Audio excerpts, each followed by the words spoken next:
चित्रपटसृष्टीला सगळ्यात मोठा चॅलेंज मराठी माणसांच्या घरात आहे.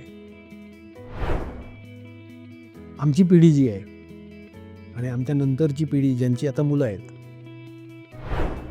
या पिढीने आपल्या पुढच्या पिढीवर संस्कारच असे केले आहेत की मराठी म्हणजे काहीतरी लो स्टँडर्ड आहे. Marathi is not meant for me असा एक समज आमच्या पिढीने पुढच्या पिढीवर गेलेला आहे आणि पुढच्या पिढीने त्यांच्या पुढच्या पिढीवर. तर मराठीकडे ही माणसंच वळत नाही. पुढची पिढी, आमच्या नंतरची जी पिढी आहे ना, ही मराठी सिनेमाकडे वळत नाही. आपलं नाटक श्रीमंत आहे, पण नाटकात काम करणं किंवा नाटक बघायला येणं याच्यासाठी मराठी ऑडियन्स आहे, पण मराठी सिनेमाकडे माणूस जात नाही. ह्याचं पहिलं कारण हे आहे